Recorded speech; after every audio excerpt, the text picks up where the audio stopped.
Welcome to our Melanin Hues Podcast. We are women of color who are physicians and psychologists, empowering our communities through candid conversations about their physical and emotional health. I am one of your hosts, Dr. Eunice Blackman. Hi, and I'm Dr. Kenesha Campbell. Hi, Dr. Leela Morrow. Hi, Dr. Chanel Richards. Welcome back, ladies. Today's episode is Dear Mama, Black Maternal Health Matters. This is part 2 of our episode today. How are you ladies feeling? Feeling awesome. Good. Feeling great. Glad to be here. So this topic is really, really important, as we said last time. And I just wanted to get your thoughts on your own experiences of what it was like, since we all have children. So if anyone would like to share what their maternal health experience has been like, we'd love to hear from you. When I think back on my experience, I only had one child. I think, being a physician, you think that you know a little something, but honestly, I felt like I knew nothing about the physiology of how birthing works. I did know that I was going to be at higher risk for some things, being that I had my son at what you would consider advanced maternal age. When I think I was about in my second trimester, I started feeling excessively tired. And I pretty much told my, physician, like, hey, I think that I might be becoming anemic because I just feel really tired. And I love her to death, but she was like, oh, it's probably just how you should feel when you're pregnant. And I'm thinking to myself now, how would she know? Mm-hmm. She ain't had no kids. But just thinking that, you're telling me, I'm telling you that I'm tired, that this doesn't feel right, that I felt this way before when I was anemic, and this is the exact feeling that I have. But you're telling me that this is how you should feel, so I can only imagine if I wasn't persistent or if I wasn't someone who didn't have a little knowledge of how long I would have gone before we realized that I truly was anemic, by the way, when we did get those labs back.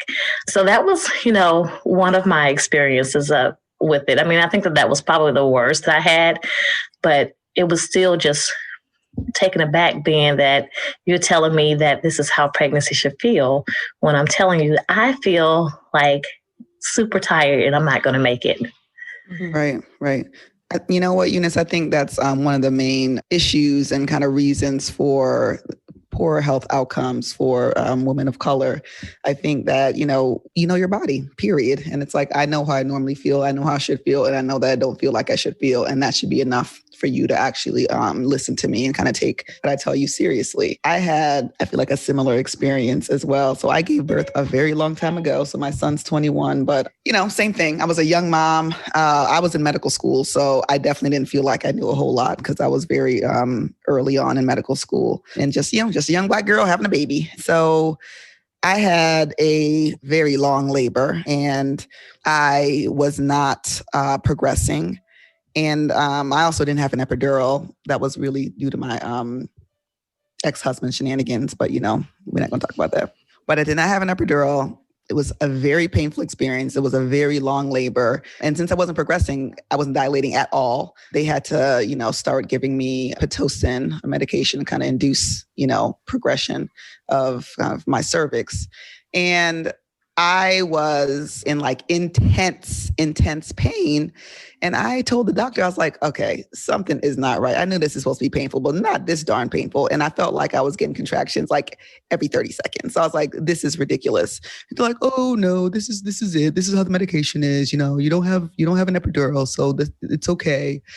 And then I kept on telling them like, no, like this is too much. And I had a doula, thank God.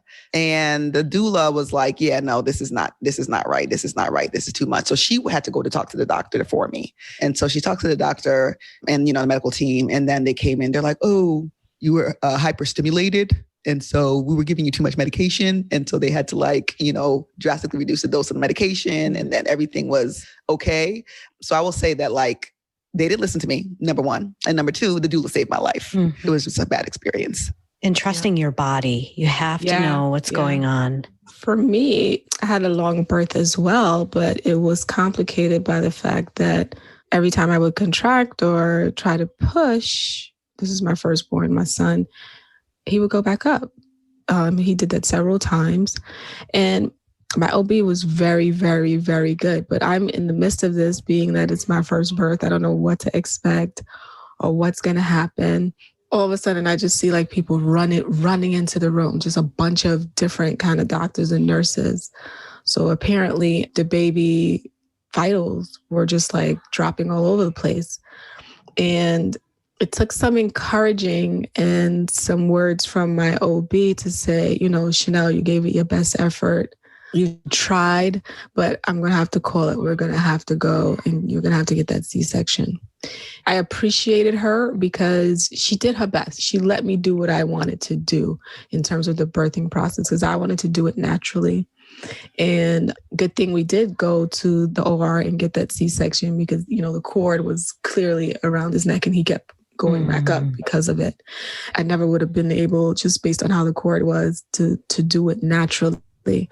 But having someone there, in addition to, like my family supports, my best friend was there, my husband and her mom, and just having that in that OR, just because you're just like all over the place. I was like hyper anxious. I was just hyper painful. I was exhausted. Like you're going through the gamut of different emotions at the same time. So having someone just like Kenesha's doula being that outside supportive and strong, fervent force for you in that room is very, very important. You have to know your body. I'm like, something's not right. And so it's important to know your body in that way. Absolutely. Absolutely.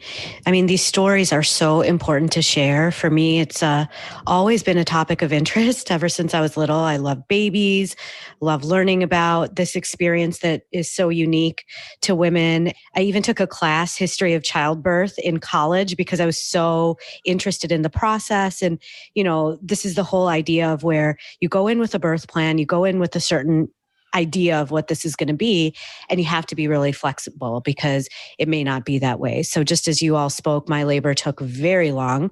For the first baby, almost 3 days. For the second one, 2 days. And then with my recent one, who's going to be 2 years old, she was just about like a day, almost a day and a half. So that was like labor from the time when I had contractions.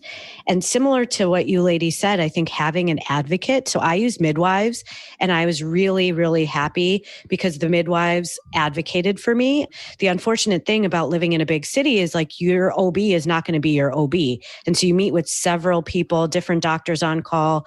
But with the midwives, I was able to have a really, really good one for the first and second. And then they actually prevented me from having a C-section because they got into an argument. The L&D nurses, labor and delivery nurses, got into an argument with the OB because I was about to have a C-section. And they said, no, she can do it. She can do it. She's almost there. And that saved my life because at that time, my husband was away at grad school and he had to leave. So if I had a C-section, my recovery would have been so much longer, much more difficult.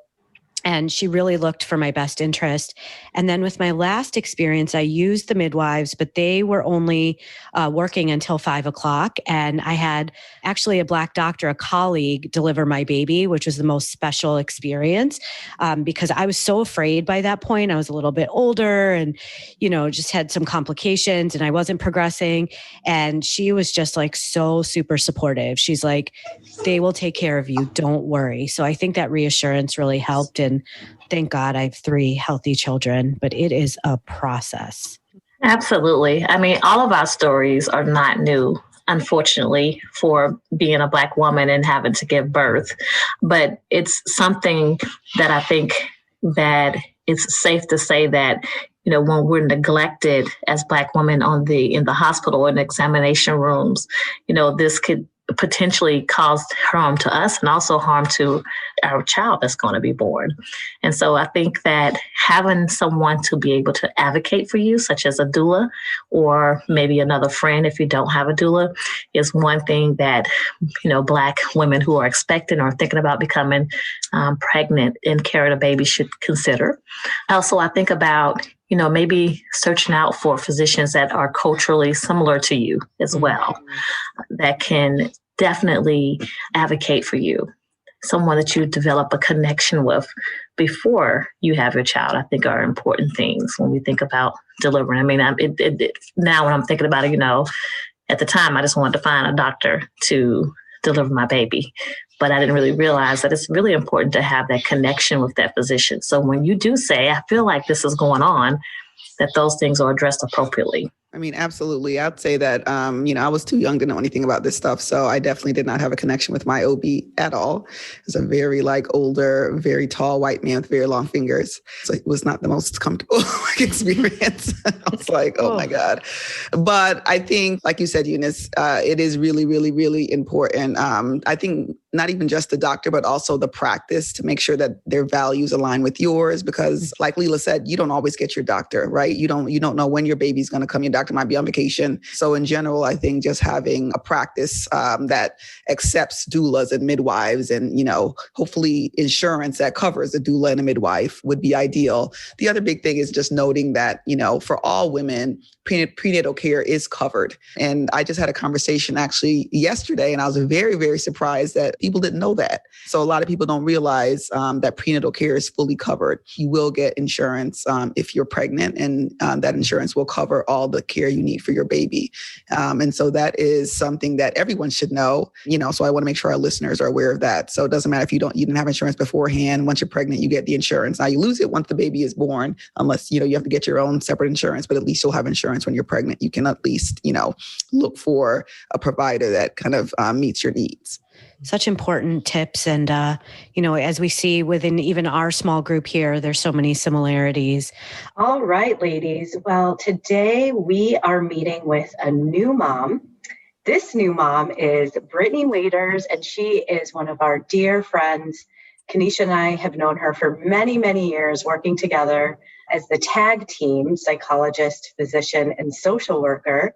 So Brittany is a social worker, and she recently had a baby. So thank you so much for being here, Brittany. Thank you guys for having me. This is great.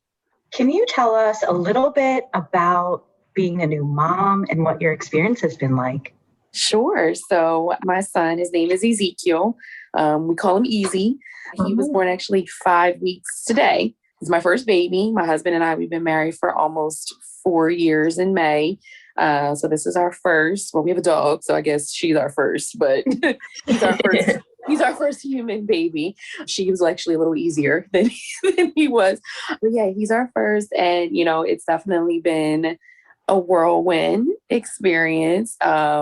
We were trying. It wasn't like this was a surprise. So we were definitely trying to start a family. And that was a process. My pregnancy was actually very quote unquote easy, I guess is the word I'll use, because how easy actually is pregnancy, but, very safe, very healthy, no complications.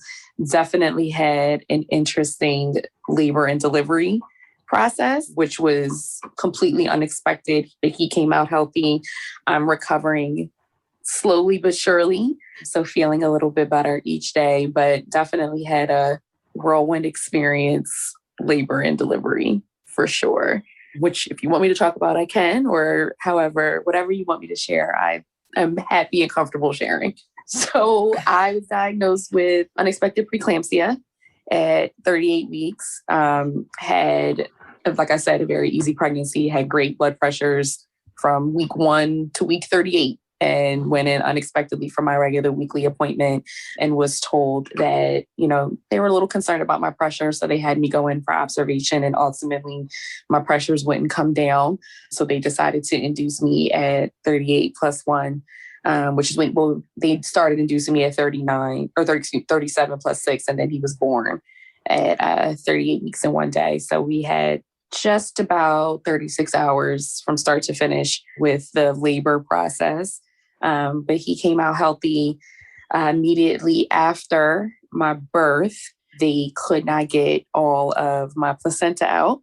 So after about 20 or 30 minutes of that process, I had to go in unexpectedly for a D&C, pretty much under sedation, about 30 minutes after he was born, which was very anxiety provoking, 30 minutes after having a baby, and then I'm being separated from my baby. And during the pandemic, there's no nursery. So they pretty much looked at my husband and said, okay, Dad, you ready to take the baby while we take your wife away? Which, for him, he now tells people like that was actually the best thing that could have happened, because it forced me to just jump right in there. There was no nursery. There was no separation. They kind of just said, hey, here's your kid. but we're also going to take your wife away from you who just had a baby 30 minutes ago. So I went in for that procedure, did not get back to the room until about 2.5 hours after he was born. So, I got 30 minutes of skin to skin, but didn't really get the opportunity to bond as long as I would have obviously liked to right after he came out. But my husband did. So at least one of us was able to continue on with that process. So everything worked well from that procedure, but my pressure still didn't come down. So they had to start me on magnesium for just over 24 hours. So from the start of my induction up until 48 hours later, I was completely bed rest. I hadn't put my feet on the ground after I got my epidural up until 36 hours after he was born because I had to be completely on bed rest. And then even with the magnesium running, my pressure still didn't come down to the level that they would have liked them to. In addition, I went from having preeclampsia to severe preeclampsia or the HELP syndrome. So then I was diagnosed with anemia and they started me on iron and they were worried about my platelet levels and everything. So from start to finish, I was in the hospital for 5 nights after having him, which is that's longer than people who have C-sections. So it was very unexpected. I'm still on blood pressure medicine right now, but things are much, much better than they were. It was wild in the middle of a pandemic. That is really crazy in the middle of the pandemic. And for our listeners that may not know what preeclampsia is, it's really a potentially fatal pregnancy condition that's characterized pretty much by high blood pressure. Sometimes you can have protein in your urine. And if left untreated, it can be, death for the mother and the baby. So, imagine, being told, you have preeclampsia, and then you don't really get to spend a whole lot of time with your child in the very beginning. So you kind of go from this state of euphoria where you're so happy that you just had your baby to where you're just like, oh, I can only imagine you'll probably be like, oh my gosh, I don't want to die. Can you take us through those moments of when they first told you that you had preeclampsia and what that experience felt like for you? It was, it was really nerve-wracking, especially because, like I said earlier, my pregnancy was so easy, right? I didn't have a high-risk pregnancy. I never had a single high blood pressure my entire life. I was one of those people before pregnancy where I sat kind of low. I sat kind of 90 over 60, 100 over 65. That was kind of my happy resting place. So to go from being completely healthy, to go to a regular follow-up, a regular appointment, I was going for my weekly appointments. I was full term, I went and got a car wash beforehand. I was going to fake my weight. So not eat lunch until after, Lord knows, I'm going to drive to Chick-fil-A right after my appointment. So that was my plan. I felt so completely normal. My husband was like, all right, when you come back, we'll go straight to Chick-fil-A and we'll eat and we'll hang out. I was on quarantine. So that was my day out, I could get out the house. Oh my God, I'm going to do some things without being around people. So then to walk into a room and they're like, something's different than it's ever been before. And how they described it to me was, my outpatient appointment my outpatient office was in the same building as the hospital where I would be delivering him. So how they kind of set me up for it was, we're just going to have you go over for observation first. We're going to have you walk over and make sure that maybe this is fake, right? Maybe, you walked up the steps. I was still pretty active. So I'm I'm not taking the elevator. I'm walking up the steps, to my appointment. They were like, maybe it was just fake. Maybe it's the machine. Maybe you just need to sit down and breathe for a second. So we're not going to call it this yet. So, when I called them and told them what potentially could happen, we both still sat very much in it's a fluke. This isn't real. This is just kind of your body just needing to adjust. And what they had me do was walk over for observation, quote unquote, and describe it to me as every 15 minutes, we're going to check your blood pressure while the baby's on a monitor. And we're going to see what happens. We're going to see what his heart rate does. We're going to see what your pressures do. But if you have 4 consecutive high blood pressures in those 15-minute intervals over an hour, and you have proteins in your urine and your lab work doesn't look great, or 2 out of those 3 things will be inducing you. So Leela and Kanisha know me. I sit in a very calm, optimistic place. That's just kind of my baseline. So I was just like, okay. I think in my mind still, I was like, but it's not going to be because I've been so healthy all this time, right? This is just a fluke and I'm tired and I'm heavier and I'm slowing down and that's what this is. After 2 consecutive highs, I'm kind of like, this actually might be real. This actually might be something that is actually going to happen. So when I called him, our dog, we sent her to daycare that day, and I'm like, all right, go get the dog, because I think I'm going to get induced tonight. And he was like, to have a baby? And I'm like, yeah. That's what that usually means. And at that point, I started getting not nervous, but more hypervigilant maybe, because when I was getting monitored, the nurse kind of looked at me and was like, how do you feel? And I'm like, fine. I want my Chick-fil-A, right? Like, I feel fine. I'm mad that I'm here. I'm very angry that I'm sitting here right now. Like, I'm hungry. And she's like, you're contracting. Do you feel anything? And I'm like, no, not. So in hindsight, I sit in a very grateful place because I felt so fine. Who knows how long things could have progressed without me knowing. Certainly if I felt sick, I would have come in, but I didn't, right? Like, I felt so okay that it made, after the fact, I got very like, oh my God, like something really bad could have happened to me or to him, because I felt so fine. I think my anxiety, the labor went very smooth. He came out fine and healthy and his numbers were great.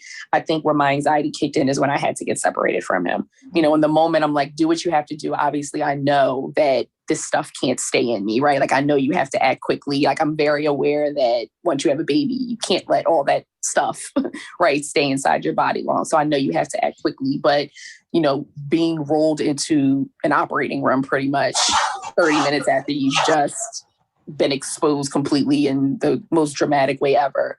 And knowing that you're not connected to your baby anymore, who you just were disconnected from, 30 minutes prior, I started getting very anxious in the operating room, this procedure room. And initially they were like, we can give you something for your anxiety. And initially, like, I'm not an anxious person. I'm like, I'm fine. I don't need anything. And then I'm just sitting there, and I just feel like my nerves kick in and all those hormones and emotions and everything. And thank God I had great nurses. I say forever that labor and delivery nurses are hands down just the best of the best. Wow. And she kind of looked at me and I looked at her, and she was like, we're just going to give you something. And I'm like, okay. Like, she kind of decided for me, because I don't think I could say it myself that I needed a little bit of help. And they gave me something just to like calm me down, which ultimately just sedated me. And I thank God, because I don't think I want to have memory of that part. That's just not something that I want in my head, and I wouldn't want it connected to him. Like, that's part of the process, but I don't want that that connection to him. So I woke up to them wheeling me back into my room. So I don't remember any of that procedure, but I definitely was really struggling to be disconnected. And then, I couldn't have my mom. My mom and I have a very, very close, and with the pandemic, only being able to have one person, I'm so grateful I could have one, because this time last year, they weren't even letting some women have anybody. So I couldn't even imagine that. But, at the time I was like, I'm a girl and I want my mom, period. And I couldn't have her. And, we FaceTimed her during the labor, which, she was able to experience that. But, to then have to be separated from my child, and I don't have my mom, and I'm by myself. And I understand health. I work in the healthcare system. I understand what's happening. Like, I'm not naive to it. Some people may not understand how serious it is, but I know exactly what's happening inside my body. And that's so scary. It was hard. And then you're hormonal. Just baseline. You're just hormonal without having any of this extra stuff. So yeah, it was a process for sure. But I'm very grateful now that he's healthy and I'm healthy, but acknowledging that it was trauma. Yeah. So how are you doing now? You're just 5 weeks out, very, very new to motherhood. And again, thank you for sharing and being so open with us, because I think it's so hard for women sometimes to share these things. And, as women of color, Black women, our stories are so important because it helps other people feel like I'm not alone. And I think to your point, Eunice, you probably can give some more statistics about it. We know that Black women are at higher risk of dying, higher risk of experiencing racism, all these things, all these factors that play a role. So I just kind of want to get your thoughts on, how are you doing now processing everything you went through? I'm doing better for sure. I think, I'm very grateful to have my husband here, and I've always had nothing but respect for single parents. I think it's been heightened times like 20 since I've had him, because I'm like, I don't understand how single parents do this. My brain does not process how one person can handle this, especially if, God forbid, you have additional health things that pop up, like just a normal, healthy labor delivery, nothing goes wrong. I don't understand it. Add complications to it. It blows my mind. But it was, first coming home, it was really hard. I did not have a C-section. I was able to deliver him vaginally, but I still could barely, I had a procedure, right? So I'm like sore. I can barely get up. I was so fluid, I was retaining so much fluid from the preeclampsia that I had to sit with my feet elevated for like a week. Everything was sore, and, he was incredibly helpful, but it doesn't feel good when you feel like you can't take care of your child the way you want to. I'm fine person. Yes. Always. Like, it's like that meme with the dog where everything's on fire, and that's me. I'm like, no, I'm fine. Everything's good. I'm great. There's nothing wrong. And to be forced to sit and not be able to do things the way that you want to do them and how you want to do them, and to pretty much be told like I'm his mom, and yet you're telling me that I can't do everything, like that doesn't feel good. It feels like you're not good enough. It feels like something's wrong with your body. And I kept saying to him, like, I can do it. And he's like, I know, but stop. Like I had to be forced to have a seat, and that was really, really, really challenging. I ultimately decided not to nurse, given all of the health complications. And then because he was born 2 weeks, just under 2 weeks early, he was very healthy weight, but he was smaller. So he could have baked for 2 more weeks. So, he came out just under 6 pounds, but then he lost a little bit naturally. So because of all my health complications and because he was more smaller, I didn't nurse, which I'm very grateful for that, because he's healthy and thriving, and it gave my body permission to heal. But there's also an added element of that too, where I couldn't feed him the way that my plan was to nurse, and I chose not to do it. But there were small elements of guilt in that as well. But it was definitely challenging in the first couple of weeks when you feel that you can't do things the way that you want to do them or how you should do them. Now that I'm feeling better and I'm more active and I'm able to move around more, I definitely feel much better mentally. But there were definitely times where like my mind was going those places, and especially when it's like the middle of the night and the world is quiet, right? Like the whole world is quiet and there's no one sitting with you, and it's just you and your sleep deprived thoughts and hormonal thoughts that start taking you places where you're like, you're not good. You're not doing a good job. You're doing an awful job, actually. And you're, all those thoughts that I'm sure every sleep deprived first, second, third time mom has had, right? Where your brain takes you places where it naturally wouldn't take you. So definitely moments like that for sure. But, with time and sleep and just letting my body and my mind heal more, certainly in a much better place. And then just when you see your kid doing better and you're he's growing and gaining weight and healthy, and I'm losing weight and healthy, you feel better. But those first couple weeks are a doozy. I know several women who had were pregnant during the pandemic, and it seems like, from the start of the pandemic, it was strikingly different to how the procedures are now in terms of like going for your visits and your checkups and these kinds of things. How do you think it's evolved to this day? Because you said that your husband was allowed to be in the room with you. He was. Okay. He was allowed to be there. He could not come to any appointment I had from start to finish. We actually decided to pay for a private ultrasound so that he could come to something. He's just that type of guy where he would want to be a part of things. So we actually decided to pay for the gender ultrasound. So he and I could at least find out together one thing, because everything else I was either FaceTiming him during or calling him after the fact. And I'm like, all right, if there's one thing that we can find out together, let's find out if he's a boy or girl.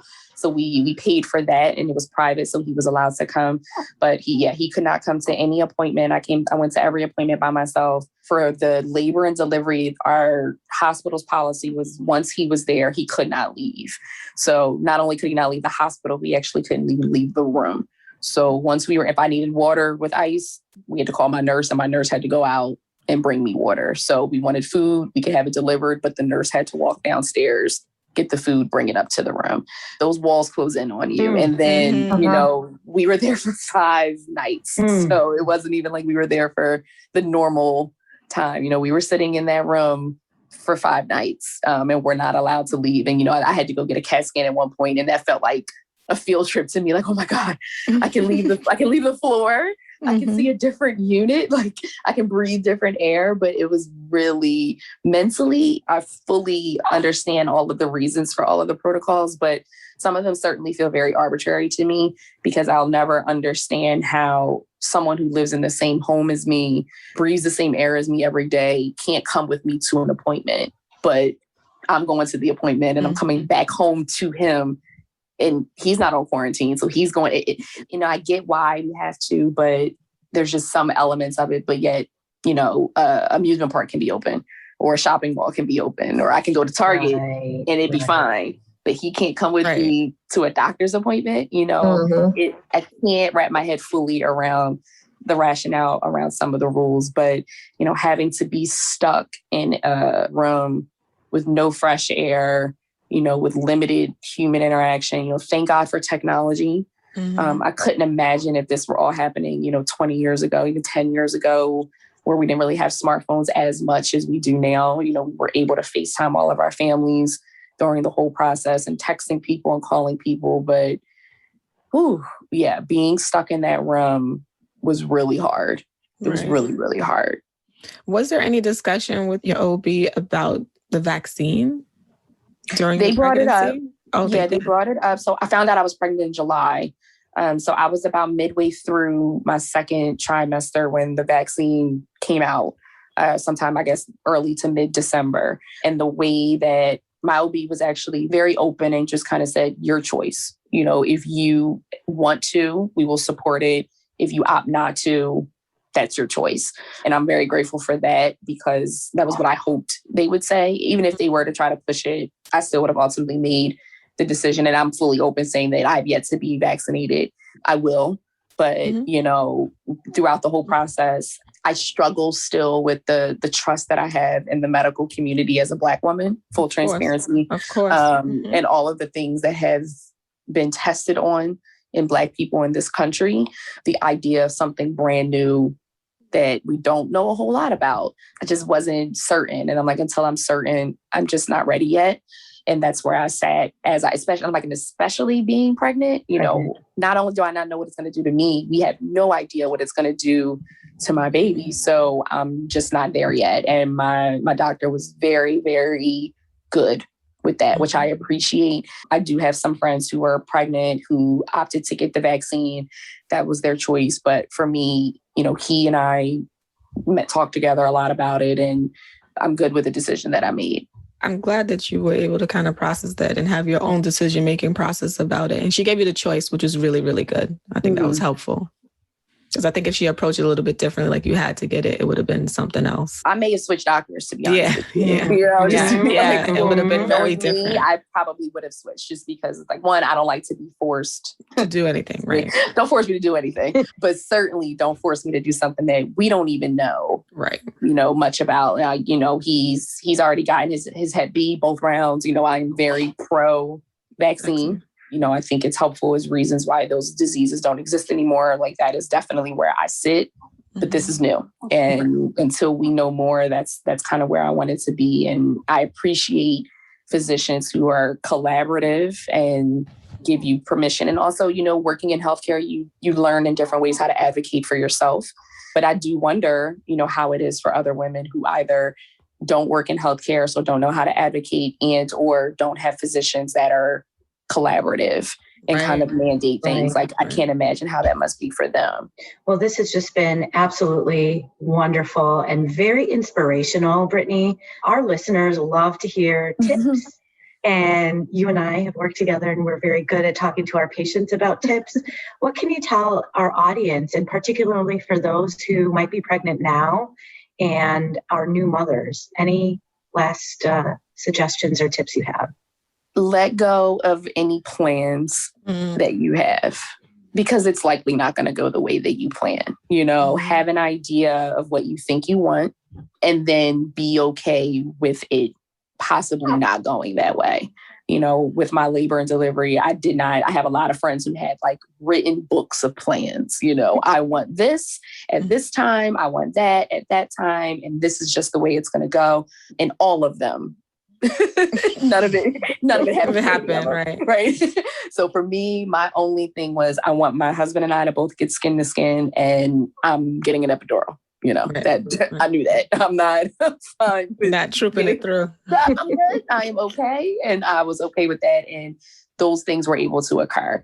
If I had walked in the room, with all of the things that happened in my labor and delivery process, I think I would have been 10 times more devastated because of what occurred, because none of this was expected or planned for. So I think that, give yourself permission to just ride the wave. All those who want to give unsolicited advice, we don't want it. We understand that this is your child.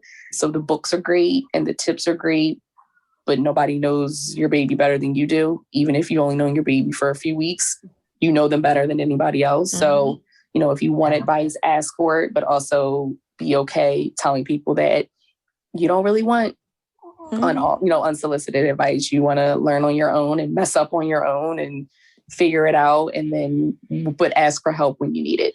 Yeah. If you're feeling yourself kind of be like, all right, I'm not feeling great. Or if someone says, what do you need? Tell them. Right. Because, sometimes we don't want to answer that question. Hard for us to do. Yeah. It's so hard. So now I'm like, you want to bring something? Bring us dinner so that we don't have to cook tonight, but be okay asking for help. And it's okay if you don't know something, but you'll figure it out. Well, thank you so much for being a new mom, our guest. This was, again, like I said, so inspirational and again, so important to hear people's stories. Yeah, for sure. Thank you guys so much for having me. This is such a great forum. So I'm glad things like this exist. This is great. All right, ladies. So that was really great. So as we close for today, I'd like us to all go around and think about what was one thing that we wish we would have known so that we can provide our audience with some tips and strategies. The biggest thing for me is you have to kind of be flexible when you're going into the birth process. So everyone has their strict plans and I want to do this, that, and the other. And you go in and, I think you set yourself up for failure and feelings of guilt when that plan doesn't kind of go your way, when you have such a strict plan. So I think just honestly, let go and let God, be flexible, have your guidelines, but don't go in thinking that things have to go the way that you've planned, because most of the time they won't, just because you don't control the birth process. So I think just understanding that up front and just being ready for, things to be different than you expected, so that you're not feeling like you did something wrong and feeling guilty about complications or when anything kind of doesn't go your way. I'm going to piggyback on that. I completely agree. Kenisha, you have to be forgiving of yourself. You have certain rigid expectations.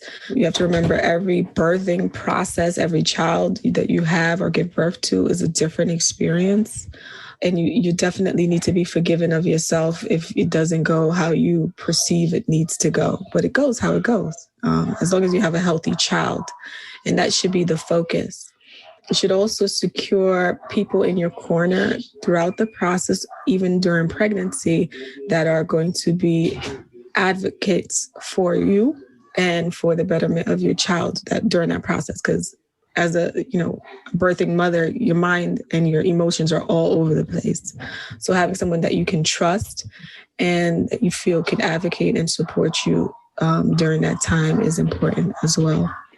I think for me, what I wish I would have known before giving birth to my son was that there are a lot of people who can help you with things. Like I said, you don't have to do it by yourself, but think about your mom's experiences, going back to those people who have done this before. Also, just knowing that it's an experience that is not the same for everybody, and that you have to be willing to adjust some of those things that you thought that you were going to do, but it didn't happen or occur the way it is. And just also knowing that, there's no perfect way to be a mom at the end of the day. With this, there's no perfect way to have a baby. So I think, I would have reflected more on those things and also got my rest, rested up, slept in. So Yes. Thank you, ladies, for sharing all of that. I echo most of what you said. And, back to Kanisha's point about coming in with this plan, which I think we've all sort of said, this idea of flexibility, just to highlight, like with the breastfeeding process, mothers come in and they get these messages like we heard from our last episode, and it's okay. Like people may grieve and loss that you may not be able to breastfeed, but the most important thing is to feed your baby. And so I think it's just getting over those ideas associated with what, as Eunice said, a perfect mother is, to be able to feed your baby. And then second, the most practical strategy that I give to my family and friends who are going through this experience is make sure your partner has food and snacks. Because as the mother, you are in your zone. You are going through labor. Some people may be able to eat, others may not. But I know for my support system, like my husband, I made sure that they went out, they had a nice lunch. It's okay. I will be fine. You can come back, just because it's a long process. Those overnights get harder as the days go on. And so just make sure that you have enough nourishment. Absolutely. Before we close, I want to add one more thing. I just think that, we are in a culture of blaming. And I just want to make sure that for moms who don't have healthy babies, that they understand that that's not their fault. I think, you're not God. You don't know kind of why things happen, and you don't know what's going to happen. And there are lots of, things in the, process of development that can go wrong. So I just want to make sure that moms who don't have healthy babies kind of are aware that they're not alone and it's not their fault. And, they also, deserve kind of all the kind of respect that everyone else gets and all the support, that everyone else gets as well. So that's just something I wanted to kind of throw in, because I think we focus on healthy babies, but there are a lot of babies that aren't healthy, and that's okay too. And, there's a process for that as well. Thank you to our audience for joining us today for our podcast. We hope that you learned a lot from our guests as well as our podcast hosts. Please don't forget to follow us on Instagram at Melanin Hues Podcast. Also, we're on Twitter at Melanin Hues Podcast and Facebook at Melanin Hues Podcast. You can also check us out on our website at melaninhuespodcast.com. Don't forget to join us for our next episode. We will be providing a much needed COVID update.